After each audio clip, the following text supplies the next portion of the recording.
La ciudad de León, Guanajuato, ardía bajo un sol que parecía haber olvidado la misericordia.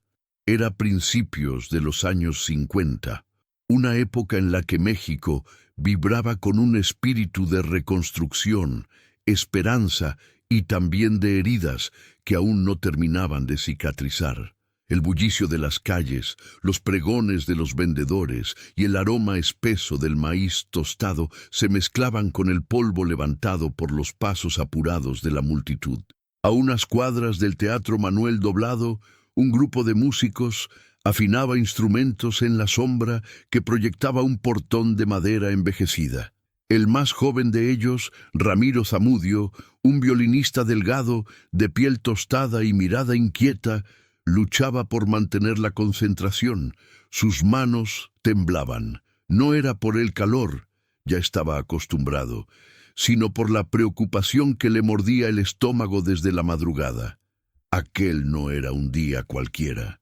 Esa noche, uno de los artistas más grandes del país, Jorge Negrete, ofrecería un concierto íntimo como parte de una gira breve por el Bajío. El teatro había agotado entradas en cuestión de horas, y la orquesta local había sido convocada para acompañarlo. Para muchos músicos de la ciudad era un honor, para Ramiro una oportunidad, y quizá su última. ¿Ya te dijeron algo, chamaco?, preguntó don Pascual, el trompetista mayor del grupo, mientras limpiaba la boquilla metálica con un pañuelo deshilado. Ramiro negó, tragando saliva.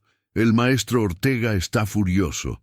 Dice que si vuelves a desafinar en el ensayo de esta tarde, te vas. A Ramiro se le crisparon los hombros. No era una amenaza nueva, pero esta vez sonaba definitiva.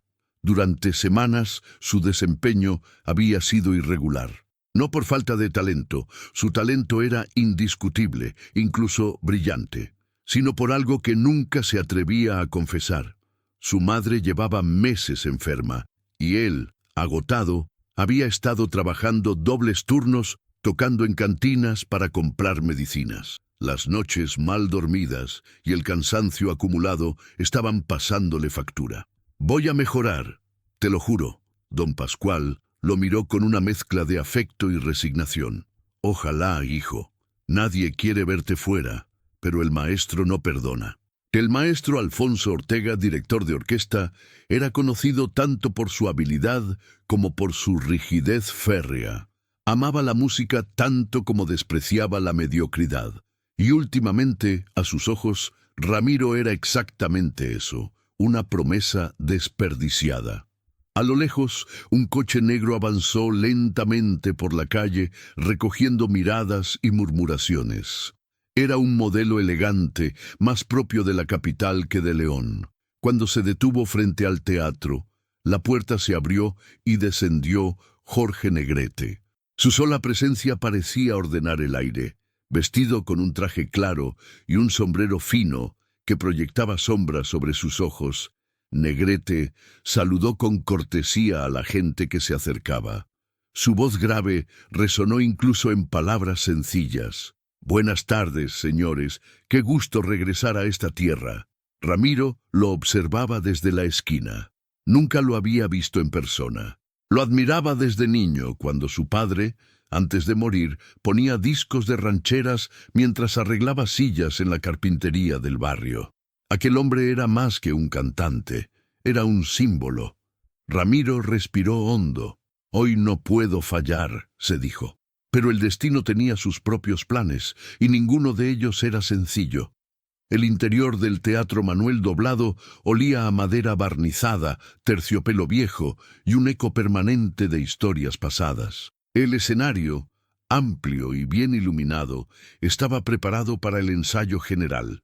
Los músicos tomaban asiento, acomodándose entre murmullos nerviosos. Algunos ajustaban atriles. Otros, como Ramiro, repasaban mentalmente cada compás, cada entrada, cada respiración. El maestro Ortega entró con paso firme, portando su batuta como si fuera una extensión natural de su brazo. «Señores, concentración absoluta». Se volvió hacia la puerta lateral. «Oh, y por favor, Cuando el señor Negrete llegue, quiero profesionalismo impecable. Ramiro tragó saliva. Cada palabra sonaba como un recordatorio de que estaba en la cuerda floja. El ensayo comenzó con piezas instrumentales de calentamiento. La orquesta sonaba sólida, pero Ortega pronto detectó fallas. «Trompetas, esa segunda nota está corriendo», gritó. Luego giró hacia los violines. «Y Zamudio, ¿qué demonios fue eso? ¿Estás tocando o estás rezando?» Los compañeros desviaron la mirada, incómodos. Ramiro sintió calor en el rostro. «Perdón, maestro, fue un desliz más, y te vas». El silencio cayó como un martillazo. Minutos después, las puertas del escenario se abrieron para dar paso a Jorge Negrete. Vestía ahora ropa de ensayo, más sencilla pero igualmente impecable. Su presencia llenó el teatro con naturalidad. «Buenas tardes a todos». Dodi saludó con una sonrisa amable. «Vamos a hacer música bonita, ¿sí?» Los músicos se acomodaron. Jorge intercambió unas palabras con Ortega, revisó la carpeta con partituras y dio una palmada ligera. «Empecemos por México lindo y querido, la versión orquestal completa». El maestro levantó la batuta. El silencio, previo a la primera nota, era casi sagrado. Y entonces comenzó. La cuerda abrió con suavidad. El sonido crecía, construyendo el paisaje sonoro que evocaba tierras, recuerdos, emociones profundas. Pero cuando Ramiro atacó una nota del pasaje principal, algo salió mal, muy mal. El sonido fue áspero, opaco, fuera de tono. Ortega golpeó el atril con la batuta. «¡Zamudio!». El eco resonó en el teatro vacío. Ramiro sintió cómo se desmoronaba por dentro. Su respiración se hizo corta, los dedos rígidos. El maestro avanzó hacia él con pasos cortos pero enérgicos. «Te lo advertí. Estás fuera de la orquesta. Recoge tus cosas». Ramiro bajó la cabeza. Pero entonces, antes de que pudiera levantarse, una voz grave se interpuso. «Un momento, maestro». Era Jorge Negrete. Todos los ojos se volcaron hacia Jorge. Sus pasos resonaron en las tablas mientras caminaba con calma hacia la sección de cuerdas. Ortega parecía confundido, incluso molesto. «Señor Negrete, le aseguro que esto no afecta el ensayo. Es solo un problema disciplinario. Lo entiendo», respondió Jorge con serenidad. «Pero déjeme hacerle una pregunta, maestro. ¿Le permite al muchacho una última oportunidad? Conmigo escuchando de cerca». Ortega frunció el ceño. «Señor Negrete, confío en mi oído. El joven ha fallado varias veces. Y yo confío en los jóvenes, maestro». Silencio. La frase cayó con peso. Ortega se vio obligado a retroceder un paso. Jorge se volvió hacia Ramiro, que parecía no saber si agradecer o disculparse. «¿Cómo te llamas, muchacho?» Ramiro, señor». «Bien, Ramiro», sonrió. «Vamos a tocar ese pasaje tú y yo, solo ese. ¿Te parece?» La orquesta observaba en absoluto mutismo. Jorge tomó asiento cerca de él, inclinándose hacia adelante como quien escucha una confesión íntima. «Respira. No estás frente a un verdugo. Estás frente a alguien que quiere oírte». Ramiro cerró los ojos. Inspiró. Expiró. Su arco temblaba, pero menos. «Cuando estés listo», dijo Jorge. «La música no corre». «Espera». Ramiro tocó. La primera nota fue firme, la segunda cálida, la tercera dulce, no perfecta, pero viva, humana. Jorge sonrió sin ocultarlo. «¿Escucha eso, maestro?», dijo volteando hacia Ortega. «Esto no es mediocridad, es cansancio y talento». El maestro Ortega apretó los labios. No podía contradecir a Jorge sin quedar mal, pero tampoco quería perder autoridad. «Muy bien», dijo finalmente. «Zamudio, puedes quedarte, pero no quiero un solo error más». Ramiro asintió con los ojos brillosos. Jorge se incorporó y le dio una palmada en el hombro. «Hoy te salvó tu propia música, no yo». Pero Ramiro sabía que no era cierto. Y también sabía que esa deuda nunca la olvidaría. El ensayo continuó bajo un ambiente extraño. mezcla de alivio, tensión y algo parecido a respeto silencioso. La presencia de Jorge había cambiado el aire del teatro. Su intervención no había sido un simple acto de cortesía. Era un recordatorio de que la música, la verdadera música, tenía tanto de disciplina como de humanidad. Ramiro, aún tembloroso, hacía un esfuerzo por concentrarse. Las notas que antes le parecían abismos ahora eran montañas escalables. No perfectas, pero posibles. Aún así, su mente regresaba una y otra vez a las palabras del maestro Ortega. No quiero un solo error más. Mientras afinaban para el siguiente número, don Pascual se inclinó hacia él. Muchacho, nunca había visto a Negrete hacer algo así, ni en la capital. Cuídalo, ¿sí? Ramiro asintió sin saber qué responder. Había una mezcla de orgullo y vértigo en su pecho. El ensayo avanzó. La Valentina, allá en el rancho grande, Paloma querida. Cada pieza era un universo, y la orquesta debía navegarlo con precisión quirúrgica. Jorge cantaba con una naturalidad que parecía imposible. Su voz llenaba el teatro sin esfuerzo, como si naciera directamente del alma del país. Entre número y número, Jorge se acercaba a la orquesta para dar pequeños comentarios, siempre con respeto.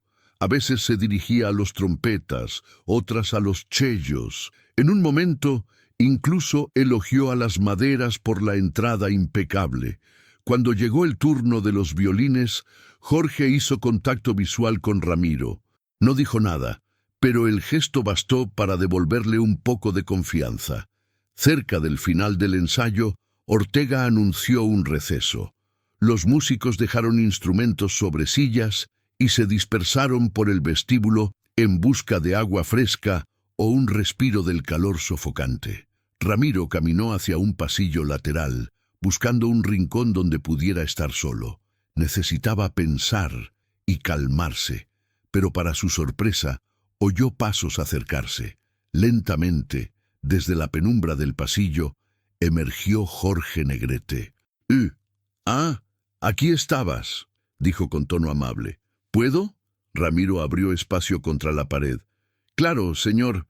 Perdón si me escondí, es que no te escondiste», lo interrumpió Jorge. «Respiraste. Todos necesitamos eso». La frase cayó suave, casi fraternal. Ramiro lo miró con reverencia que intentó disimular. «Gracias por lo que hizo hace rato. No tenía por qué intervenir. La fama no me hace sordo, muchacho», respondió Jorge, apoyándose en la pared opuesta. «Cuando un músico tiene miedo, se nota, y tú estabas tocando con miedo, no con falta de talento». Ramiro bajó la mirada. «Es que en casa las cosas no están bien, señor, y no he dormido lo suficiente, pero no quiero usar eso de excusa». Jorge lo observó con atención, no como una celebridad mirando a un desconocido, sino como un ser humano mirando a otro. «Escúchame bien, Ramiro», dijo con voz grave, pausada. «La disciplina es necesaria, la excelencia también. Pero los maestros a veces olvidan algo. Los músicos no somos máquinas». Ramiro parpadeó sorprendido. «¿Usted también se cansa, señor?» Jorge soltó una carcajada corta, sincera. «Por supuesto, pero hay algo que uno aprende con los años, a no dejar que la gente vea el cansancio o el miedo». Hubo un silencio cálido. Luego, Jorge cruzó los brazos. «Dime una cosa, Ramiro, ¿realmente quieres ser músico? ¿O estás aquí porque no te quedó otra?» La pregunta encontró algo profundo dentro de él, como si removiera raíces. «Quiero ser músico, señor», respondió con voz firme. «Desde niño, mi papá me enseñó a amar esta vida, y mi mamá, ella siempre me dice que el violín es lo único que me puede sacar adelante». Jorge asintió, pensativo. «Entonces toca como si eso fuera cierto», dijo finalmente. «No como alguien que teme ser despedido, sino como alguien que tiene algo que decir». Las palabras lo atravesaron como un relámpago silencioso. «Lo intentaré, señor». «No», te corrigió Jorge sonriendo. «Lo harás». Y se alejó, dejándolo con un nudo en la garganta y una llama nueva encendiéndose en su pecho. Antes de que el receso terminara, Ramiro regresó al escenario con un temple distinto. No era seguridad exactamente, pero sí una determinación nueva. Una que nacía no del orgullo, sino de la gratitud. Cuando el maestro Ortega anunció el ensayo final, la orquesta tomó posiciones. Faltaba un solo repaso general antes del concierto de esa misma noche. La tensión volvió a instalarse en el aire. El maestro levantó la batuta, desde el principio, y la música comenzó. Esta vez, Ramiro no miró al maestro, ni a sus compañeros, ni siquiera sus propias manos. Miró el vacío del teatro, las butacas que horas después estarían llenas, y se imaginó a su madre sentada allí, sonriendo, orgullosa, como si su mirada lo sostuviera. La pieza avanzó sin tropiezos. Los violines estaban alineados, las trompetas claras, los contrabajos firmes. Y cuando llegó el temido pasaje, ese que había fallado horas antes, lo tocó con emoción pura. Al terminar, Ortega no dijo nada, pero en su silencio había reconocimiento. Sin embargo, Jorge sí habló. «Eso es», dijo con una sonrisa genuina. «Así se toca cuando uno tiene alma». Ramiro sintió las piernas temblar, pero esta vez de alegría. El ensayo concluyó entre aplausos suaves y un suspiro colectivo de alivio. Cuando todos comenzaron a guardar instrumentos, Ramiro se inclinó sobre su estuche, dejando escapar por fin el aire acumulado. Fue entonces cuando sintió una presencia a su lado. «Te voy a decir algo, muchacho, algo que no se va a enterar nadie». Era Jorge. Ramiro levantó la vista. «¿Qué cosa, señor?» Jorge bajó la voz. «Cuando tocas con miedo, se nota. Cuando tocas con coraje, también». Puso una mano en su hombro. «Y hoy tocaste con coraje». Ramiro sintió un calor inesperado en los ojos. «Gracias, señor, de verdad». «No me des las gracias», respondió Jorge caminando hacia la salida. «Demuéstralo esta noche». Ramiro respiró profundamente y supo que esa noche sería decisiva. No solo para su futuro, sino para recuperar algo que creía perdido, su fe en sí mismo. El sol se ocultaba detrás de las colinas de León, pintando el cielo de naranja y púrpura cuando las primeras personas comenzaron a llegar al teatro. Mujeres con vestidos elegantes, hombres con sombreros finos, familias enteras que habían ahorrado semanas para comprar un boleto. El vestíbulo se llenó de murmullos y perfume. El ambiente era eléctrico. En los camerinos, la orquesta se preparaba. El maestro Ortega daba las últimas instrucciones. Algunos músicos repasaban pasajes con nerviosismo. Otros, como don Pascual, fumaban un cigarrillo con calma ritual. Ramiro, en cambio, estaba sentado solo, sosteniendo su violín con ambas manos como si fuera un tesoro frágil. Su mente viajaba entre recuerdos, su madre, su padre, su infancia en un barrio pobre, y las palabras que Jorge le dijo en el pasillo. Tocaría con coraje, no porque se lo pidieran, sino porque ya no podía permitirse otra cosa. Cuando el asistente del teatro anunció 5 minutos para salir al escenario, Ramiro sintió que el corazón le golpeaba contra el pecho como un tambor indígena. Los músicos tomaron posiciones, el telón aún cerrado, la sala al otro lado vibrando de expectativa. Jorge apareció unos segundos después, vestido ya con su traje de charro, impecable, imponente. Pero cuando Ramiro lo vio de cerca, notó algo. Un leve cansancio en los ojos, una sombra casi imperceptible en su respiración. Era humano, como todos ellos. «¿Listos, muchachos?», preguntó Jorge, ajustándose el sombrero. «Vamos a regalarles una noche bonita». El maestro Ortega levantó la batuta. El telón comenzó a subir. La noche estaba a punto de cambiar vidas. El telón se abrió lentamente, revelando un escenario que parecía flotar bajo las luces cálidas. El público aplaudió con entusiasmo apenas vio a Jorge Negrete avanzar hacia el micrófono, acompañado por la orquesta completa detrás de él. El teatro entero vibraba. La atmósfera tenía algo indescriptible, una mezcla de celebración popular, respeto profundo y ese sentimiento casi sagrado que solo aparece cuando un país entero reconoce a uno de sus ídolos. Pero para Ramiro, la escena era distinta. Desde su lugar en la sección de cuerdas, todo parecía ralentizado.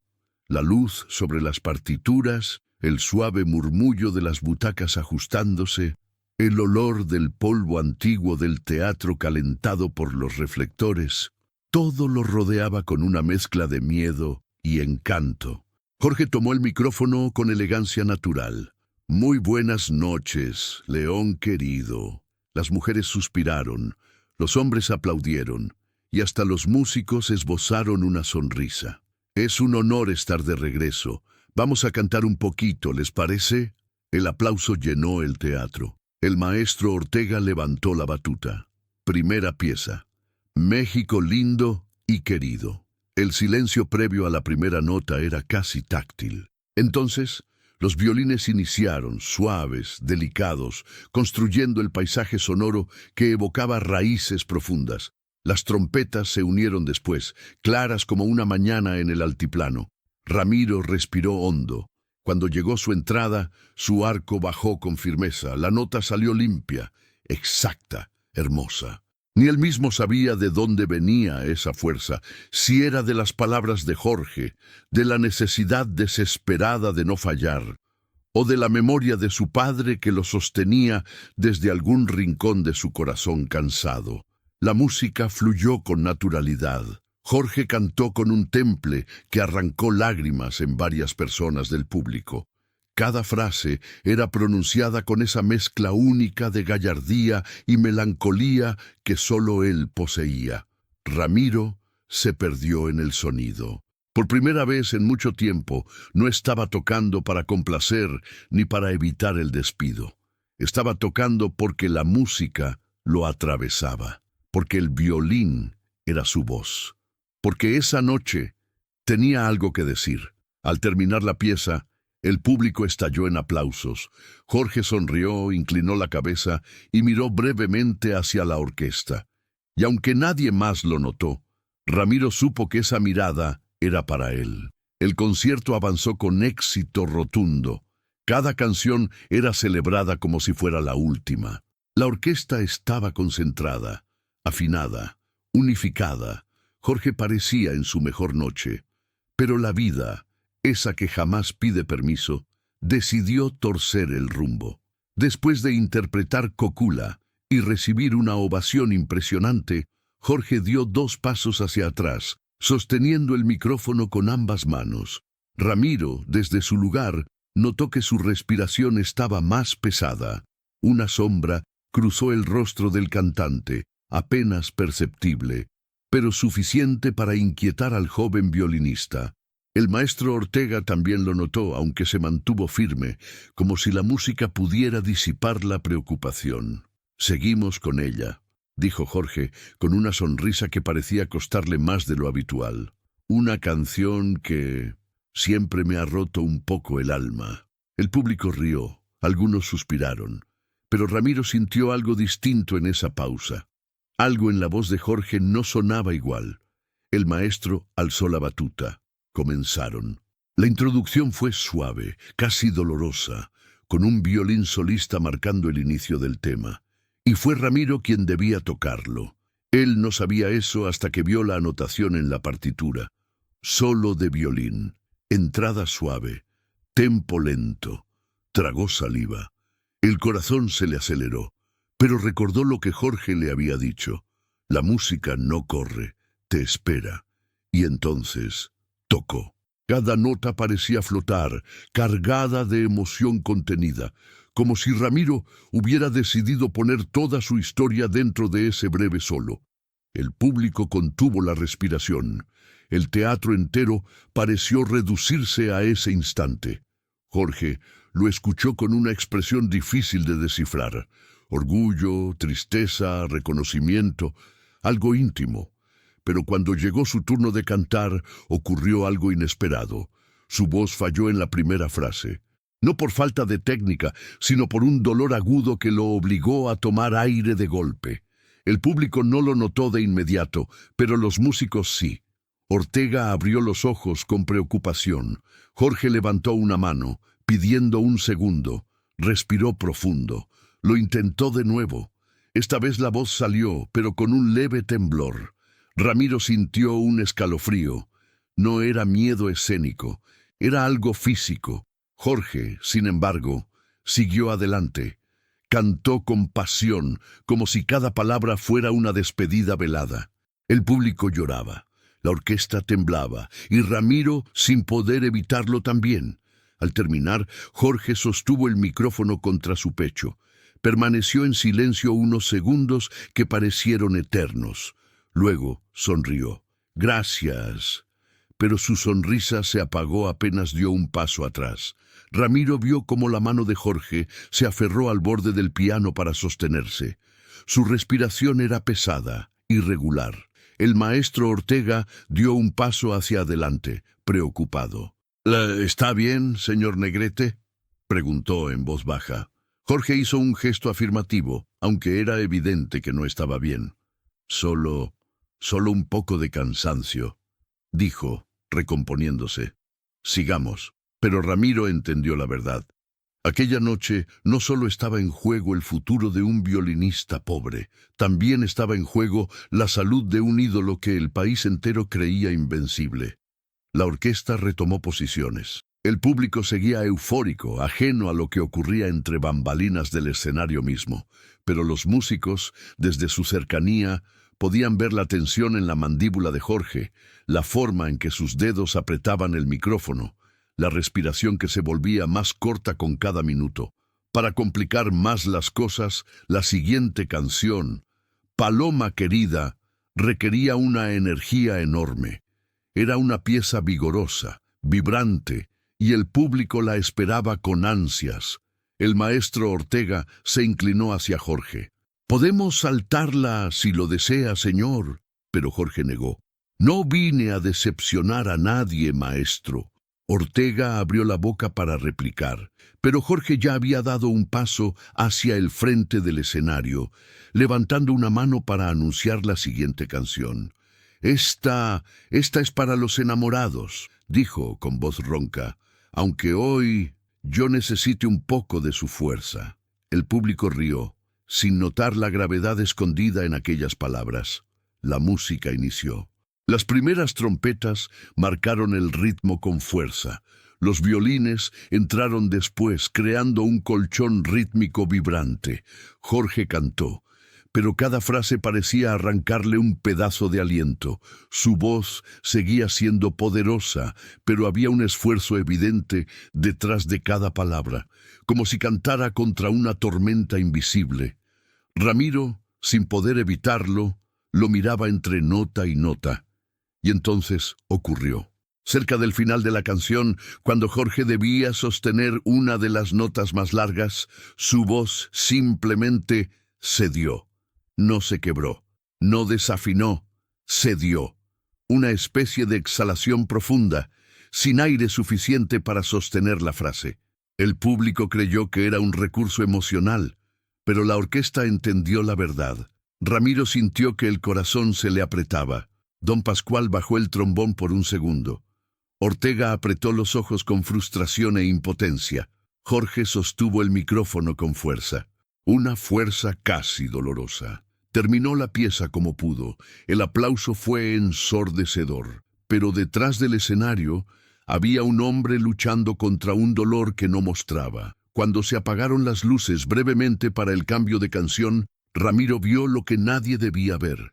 Jorge apoyando una mano en su pecho, respirando con dificultad, como si algo interno lo estuviera oprimiendo. El maestro Ortiz se acercó, preocupado. «Señor, debemos parar. No puede seguir así». Jorge levantó la mirada cansado pero firme. «Mientras el público esté ahí afuera, yo sigo». Y volvió a avanzar hacia el micrófono. Ramiro sintió un nudo en la garganta. Esa noche, todos estaban tocando al borde de algo, y nadie sabía cómo terminaría. La tensión detrás del escenario, mientras la trompeta seguía resonando en el aire, el aplauso seguía rugiendo como un caballo desbocado. Pero detrás del telón, el ambiente estaba lejos de ser jubiloso. Los músicos se miraban entre sí con una mezcla de alivio y temor. Habían presenciado algo que pocas veces ocurría: un artista de la talla de Jorge Negrete intercediendo públicamente por uno de ellos. Había sido valiente, había sido noble, pero también arriesgado. Ricardo, todavía con la trompeta en la mano, respiraba entrecortado. No era cansancio, era la sobrecarga emocional de saber que había tocado no solo para el público, sino para su propio destino. «Respira, muchacho», le dijo Pedro, el guitarrista, dándole un golpecito amistoso en la espalda. «Esa trompeta casi nos deja sin aire a todos». Ricardo sonrió tímidamente, limpiándose el sudor. «No sé ni cómo salió». «Salió porque te estaban quitando algo que era tuyo», intervino Manolo, el violinista. «Y cuando un músico siente que le arrancan el alma, toca así». Ricardo bajó la mirada, sin saber qué responder. De pronto, se escucharon pasos firmes en el pasillo. Todos se tensaron. Era el gerente. El momento en que la autoridad descubre que no siempre tiene la razón. El gerente se plantó frente a Jorge Negrete, que había bajado del escenario unos instantes para tomar agua. El hombre estaba rojo.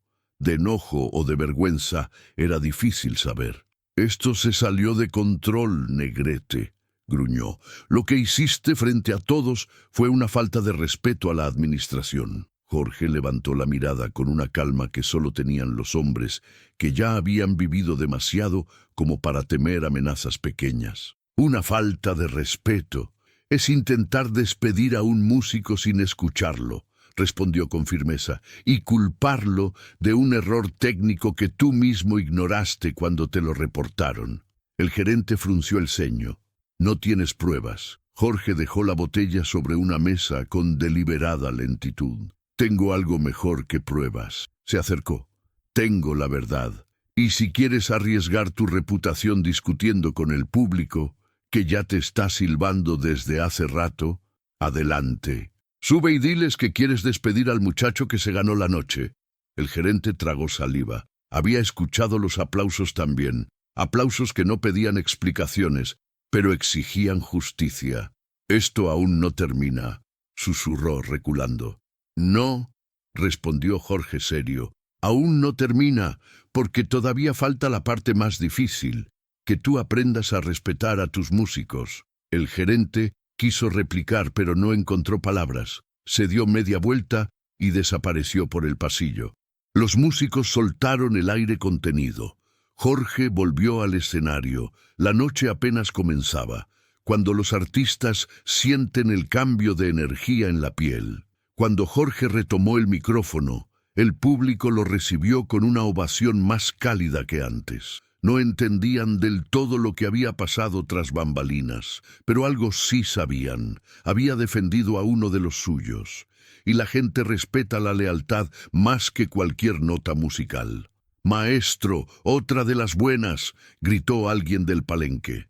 Jorge sonrió, agotado pero inspirado. «Vamos con una que siempre me acompañó en las noches difíciles. México lindo y querido». La orquesta se acomodó.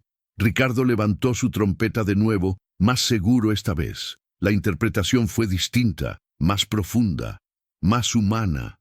El público empezó a cantar con él, hombres, mujeres, jóvenes, ancianos, todos unidos en una sola voz. Jorge cerró los ojos y dejó que el sonido lo envolviera.